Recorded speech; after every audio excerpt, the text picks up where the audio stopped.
मैं मान लेता हूँ राह ने कराया। सर टीटीवी माननी है ये बात, तरीके तालिबान पाकिस्तान। उन्होंने जिम्मेदारी ले ली, हमने कराया।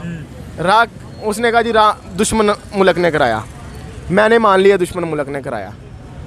तो जी दुश्मन मुल्क ने कराया तो सर उन्होंने को आटा भी तो ना लवो। इतनी आप जलालत आपके अंदर भरी हुई है कि आप उनसे मांग भी रहे हैं और इल्ज़ाम भी उनको दे रहे हैं। दूसरी बात सर ये है कि आप महंगाई की बात कर रहे हैं।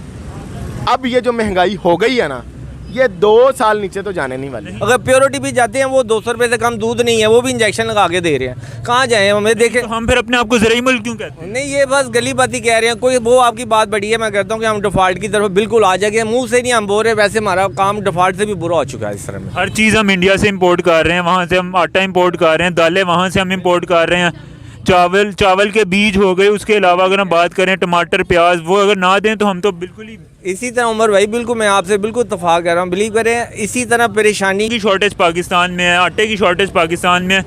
बात करें अगर हम इस वक्त चावलों की, जो चावल पाकिस्तान के अंदर 370 रुपये किलो बासमती मिलता है, वही चावल हिंदुस्तान के अंदर 70 रुपये किलो है। कहने को तो हम एक एग्रीकल्चरल कंट्री हैं, ज़राई मुल्क हैं भाई, हम हर चीज़ खुद बनाने की ताकत रखते हैं, तो फिर हम इतने महंगे क्यों जा रहे हैं? सर पहली बात तो ये, इन सब का एक हल है। जब तक हमारे मुल्क से करप्शन ख़त्म नहीं ना होगी, तब तक ना ये नीचे आ सकते हैं और ना ही इनका कोई हल निकल सकता है। दूसरी बात, आपने जितनी चीज़ों का नाम लिया है, पाकिस्तान की अपनी प्रोडक्शन है। चावल, दालें, ये जो गन्ना है, ये सारी इनकी अपनी प्रोडक्शन है। और महंगाई क्यों हो रही है? महंगाई हो रही है सिर्फ हुकूमत की अपनी करतूतों की वजह से। नहीं, हुकूमत की करतूतें क्या जब से पाकिस्तान बना तब से ऐसी ही हैं? सर मेरी बात सुने, जब से हमने तो जुल्फ़िकार अली भुट्टो साहब की हुकूमत तो नहीं देखी। जिन्होंने देखी वो कहते हैं बहुत अच्छी हुकूमत, उनको भी आगे ज़ियाउल हक ने मेरी बात हटा दिया ना, तो फिर डिक्टेटरशिप भी रह गई ना। मतलब जो डिक्टेटरशिप, मेरी बात सुने, ज़ियाउल हक ने उनको हटा दिया, ज़ियाउल हक ने उनको हटा दिया। चले हुकूमत तो अच्छी रही ना। फिर ज़ियाउल हक ने खुद हुकूमत की, वो भी बड़ी अच्छी थी। जनरल मुशर्रफ ने हुकूमत की, वो भी बड़ी अच्छी थी। अब जो मामला तो आके हो गए हैं ना सर, आने वाले 20 सालों में हम ये कहेंगे जो इस वक्त हुकूमत है वो भी बड़ी अच्छी थी, क्योंकि उस वक्त महंगाई का तनासुर जो है वो अलग होगा। सर मेरी बात सुनो, लोगों को चीज़ अवेलेबल तो थी ना, कपड़ा अवेलेबल था। आप देखें इंडस्ट्रियल कपड़े की हमारी सबसे ऊपर थी उस टाइम। सर हमारी सारी कपड़े की जितनी इंडस्ट्री है वो सारी बांग्लादेश शिफ्ट हो गई है। सर वो मेरी बात सुने, क्यों नहीं होगी? आप क्या देते हैं उनको? आप हर रोज़ तो बिजली महंगी कर देते हैं, हर रोज़ दूसरे दिन आपका डॉलर, आपका पेट्रोल महंगा हो जाता है। आप देखें अभी दोबारा अगर IMF से अल्लाह ना करे ये डील नहीं होती इनकी, तो आप खुद सोच लें कि आपकी महंगाई किधर जाएगी। सर हमारे जो फाइनेंस मिनिस्टर हैं उनका ये कहना है कि अब पाकिस्तान की जो इकोनॉमिक्स है, पाकिस्तान की जो इकॉनमी है वो अल्लाह के हवाले, भाई मैं कुछ नहीं कर सकता। सर मेरी बात सुने, अल्लाह के हवाले इकोनॉमी तो ये ना आता। अल्लाह के हवाले तो 75 साल से ही है, अल्लाह के हवाले तो 75 साल से ही है। किस ने इस मुल्क को नहीं लूटा? मेरी वह जरदारी साहब ने क्या बहुत अच्छा काम किया इस मुल्क के लिए। नवाज शरीफ साहब आए, उन्होंने चले कुछ भी नहीं, उन्होंने लाहौर वालों के लिए, पंजाब वालों के लिए कुछ तो किया। और यार चलो आटे में नमक के बराबर समझ लें कि कुछ तो किया उन्होंने। अब रही इमरान खान साहब, वो 3 साल तो उनके ज़ुबान से मेरा ख्याल है NRO का लफ्ज़ नहीं ख़त्म हुआ। ऐसे ही है NRO। ओ भाई इस कौम को NRO से क्या? तुमने कौम खाने के लिए गरीब को तो रोटी चाहिए ना। और भाई मेरी बात सुने, मेरे जैसे और आप जैसे और इन सब जैसे बंदों को तो रोटी कपड़ा मकान ही चाहिए ना। तुम दे दो NRO। यार एक बंदे ने, चलो हम चले कह देते हैं कि ये चोर है, जाने दो उसको बाहर। और भाई इनको तो देखो जो मर रहे हैं। उस बंदे ने 3-3.5 साल जो हम कहते हैं कि हिंदुस्तान हमारा दुश्मन है, लेकिन हम उसी दुश्मन से जो है वो आटा भी खरीदते हैं। ये आखिर क्या, ये मुझे ये डबल गेम समझ नहीं आ रही। सर मेरी बात सुने, दुश्मन तो सिर्फ वहाँ तक है ना कि बॉर्डरों तक। दुश्मन तो सिर्फ बॉर्डरों तक है, क्योंकि इस टाइम जो इंडिया की कंडीशन है वो आपसे बहुत ऊपर है। उनके तो मेरा ख्याल है वो जो गौतम अदानी हैं और मुकेश अंबानी हैं, इन दोनों के पास इतना पैसा जो आपके स्टेट बैंक में नहीं है। बिल्कुल ऐसे ही है।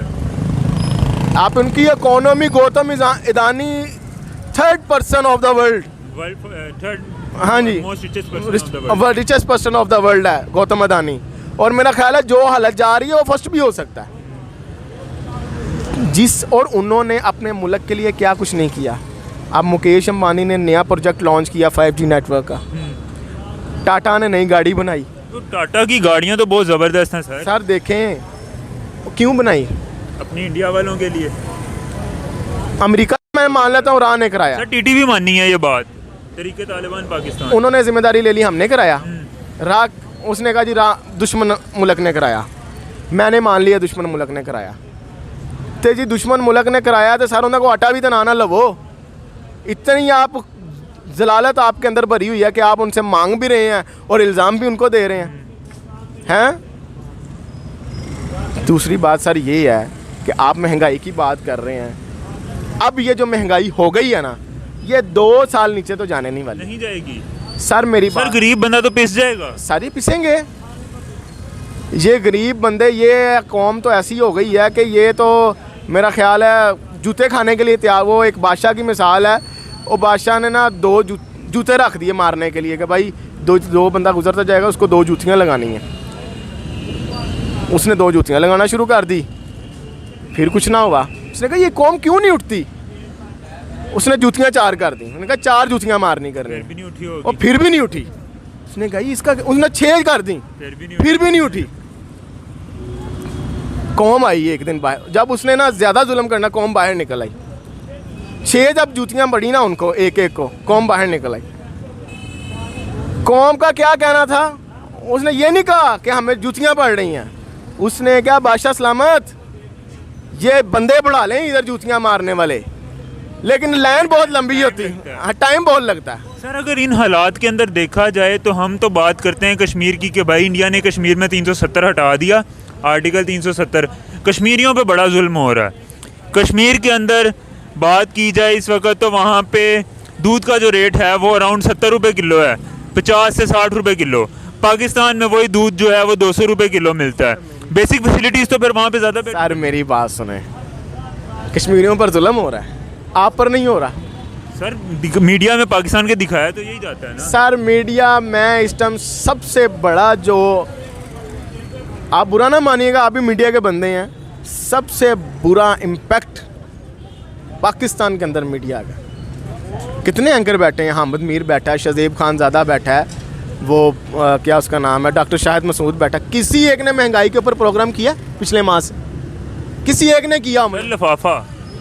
और सर लिफाफा तो ये तो वो आपने वो इंटरव्यू सुन ही लिया होगा, वो बशर लुकमान का और महर बुखारी का, जो मलक रियाज सामने बैठा, बिल्कुल लीक हुई है जो वीडियो। सर इसके पीछे इनका क्या? सर फिर हमें ये बात नहीं करनी चाहिए ना कि भाई कश्मीरियों पे जुल्म हो रहा है। कश्मीरी अगर वहाँ पे एक उनकी यूट्यूबर हैं नीका नज़ीर, वो जब आती हैं अपने यूट्यूब चैनल पे तो वो कहती हैं भाई यहाँ पे ऐसा कुछ भी नहीं है, ये सिर्फ आप लोगों की गवर्नमेंट, आप लोगों की एजेंसीज, आप लोगों की सिक्योरिटी फोर्सेस, ये सिर्फ अपने आप के लिए, अपने आपको, हम आपको दिखाने के लिए सारा कुछ करती है। कश्मीर में कोई जुल्म नहीं हो रहा। तो ज़ाहिरी बात है वो सही कर रही हैं। आप मेरी बात सुने, चले इमरान खान झूठा ही सही, आप रात 12 बजे इस मुल्क के अंदर उस जज को जो रात 12 बजे जिसने अदालतें खुलवाई, उस जज को, उस जस्टिस को मैं बड़ा एहतराम करता हूँ जजिस का, क्योंकि वो एक ऐसी सीट पर बैठे हुए हैं कि कल क़यामत वाला दिन सबसे पहले इनका हिसाब होना कि भाई अल्लाह ने तुम्हें मौका दिया था कि तुम जन्नती भी हो सकते थे। मैं अपने मुल्क की फाक फौज का बड़ा एहतराम करता हूँ, मैं जजिस का बहुत एहतराम करता हूँ, लेकिन सर बात ये है कि जिस जज ने रात के 12 बजे अदालतें खुलवा दी, क्या उस जज को वो 20 साल से चक्कर लगाती माँ अपने 3 बेटों के कत्ल के लिए नज़र नहीं आ रही?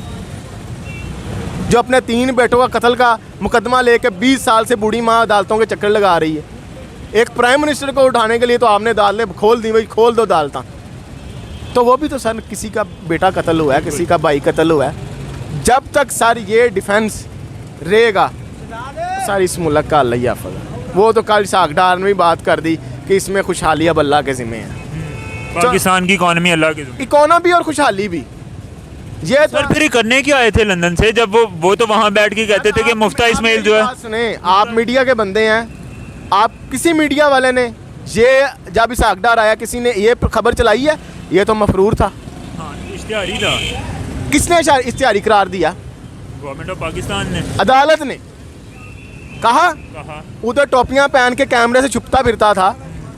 जब किसी ने कहा, मीडिया ने, भाई ये तो इश्तिहारी था, किसी जज किसी सर ये सारे मसले हिंदुस्तान में क्यों नहीं होते, बांग्लादेश में क्यों नहीं होते, अफगानिस्तान में क्यों नहीं होते, हमारे जो हमसाया मुल्क हैं? सर क्यों नहीं होते?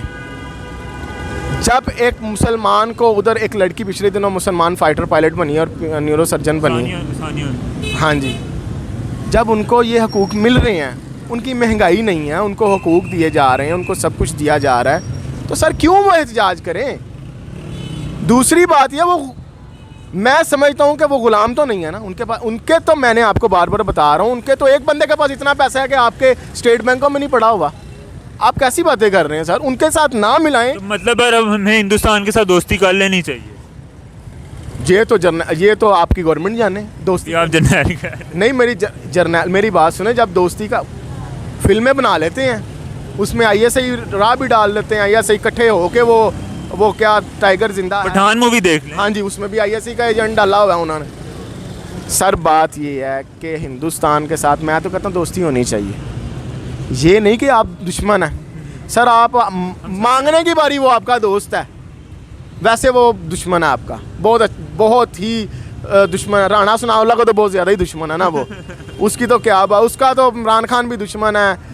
सर मेरी बात सुनो, बात ये है कि कितनी की देर ये कौम बूढ़ों को, इन बूढ़ों को की जो रेट, दूध का जो रेट है वो 200 रुपये है। पाकिस्तान ने कर्नल चावल, सुपर बासमती चावल का जो रेट है वो 370 रुपये आया कल रात को, और वही रेट अगर हम अपने हमसाया मुल्क हिंदुस्तान में देखते हैं तो वो 70 रुपये किलो है। क्या हो रहा है? हम अपने आप को एक ज़रूरी मुल्क कहते हैं, ज़रूरी मुल्कों के अंदर ये हालात होते हैं। बिल्कुल आप बात सही कह रहे हैं। आज सारा दिन ये 2-3 दिन से हमारी यही डिस्कस हो रही हैं। बिलीव करें, जिससे पूछ रहे हैं, जिस शॉप पे जा रहे हैं, जो भी कारोबार कर रहा है या जॉब कर रहा है, वो बेचारा इतना परेशान है। वो यही कह रहा है कि हमारा आगे क्या बचा है, ये खाली कपड़े ही बचे हैं, ये भी हमारे नोच लें। ये राना साहब, मेरा इसकी एज 35 होगी, इतनी परेशानी से ये 45 के लग रहे हैं। मैं 42 का, मैं 50 का लगना शुरू हो गया हूँ। क्या करूँ मुझे पता। 50 के तो नहीं लग रहे। नहीं, वो हो गया हूँ ना 50 का। ये इतनी टेंशनों से हुए हैं, बिलीव तो आपका ही कपड़े का कारोबार है, कपड़े के कारोबार छोटा मोटा 2-3 काम कर रहे हैं, तो थोड़ा वो निज़ाम चल रहा है। बिलीव करिए, काम पे डिपेंड करें ना तो बिल्कुल ही हम वो ख़त्म हो जाए। हमारे जो इस वक्त क्या नाम है फाइनेंस मिनिस्टर हैं, वो कहते हैं कि भाई पाकिस्तान अब अल्लाह के हवाले है, इसको बेहतर कोई भी नहीं कर सकता।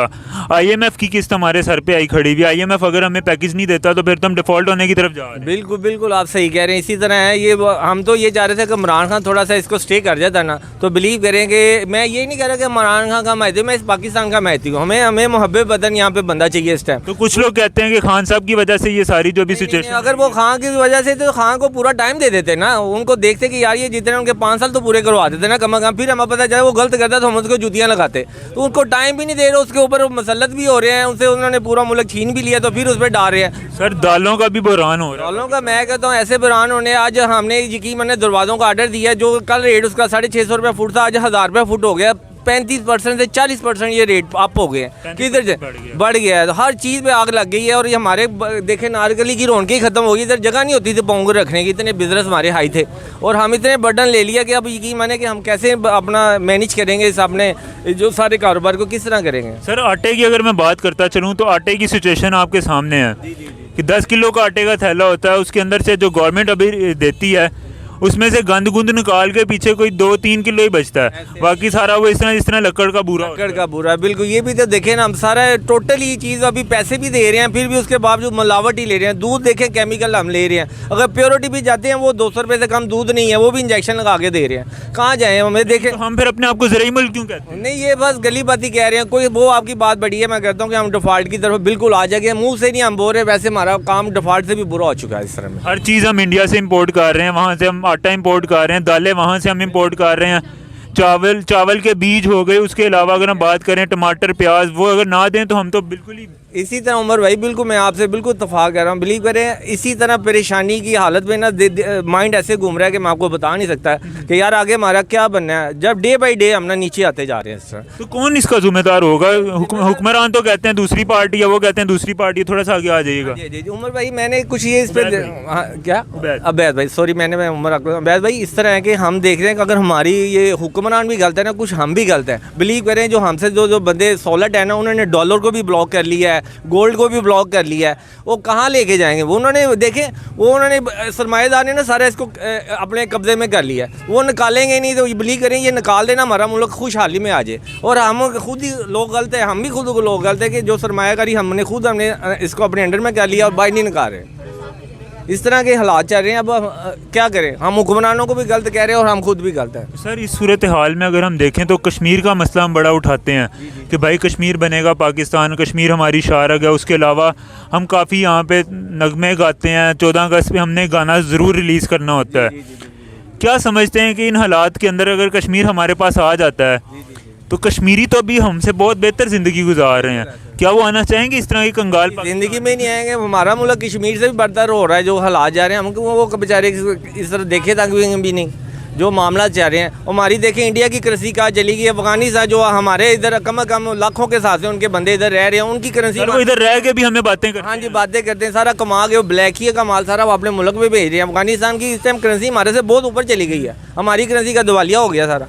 क्या करें हम? जब बताएं जरा बैठ। अफगानिस्तान के लोग हमारे मुल्क से कमाते हैं और बाद में हमें ही बात करते हैं। हमें बात कर रहे हैं, यही हो रहा है। लेकिन इसके पीछे भी एक रीज़न है ना, उनको हमारे पे गुस्सा है कि हमने क्यों अमेरिकन को जो है अपने अड्डे दिए, अपनी बेसिस दी ताकि हम उनके ऊपर हमला करवाएं। वो भी अपनी जगह पे बिल्कुल राइट कह रहे हैं। बिल्कुल बस अब दुआ गोई है कि इस मुल्क का अल्लाह ताला बेहतर करे, हम अपने आप को ठीक करें। मेरा तो ये मैसेज है पूरी कौम के लिए कि हुक्मरानों को भी अल्लाह ताला हिदायत दे और अवाम को भी हिदायत दे, हमें भी हिदायत दे। ये मिलजुल कोई काम चलेगा, वरना हम हुक्मरानों पे डालते रहेंगे, हुक्मरान अवाम पे डाल दे। उन्होंने हमारे इंडिया से कुछ सीखना चाहिए। इंडिया से बहुत कुछ, बांग्लादेश वो महब्बे वतन है, वो महब्बे वतन है। हम महब्बे वतन नहीं, हम अपने मुल्क की टांगे खींचने वाले हैं। सारे आल टू वाल ही इस टाइम बेटिए बने हुए हैं। और वो आम इस टाइम जो बेसिकली ना एक मासूम सा बकरा बना हुआ है, उसको इधर से भी बेड़ियाँ नोच रहे हैं और इधर से भी बेड़ियाँ नोच रहे हैं। ये भेड़िए हैं कौन? बेड़िया आपके सामने ही, आप इशारे काफ़ी है आप लोगों के लिए, भाइयों के लिए, कि जो हमें नोच रहे हैं, किसी जगह छोड़ ही नहीं रहे।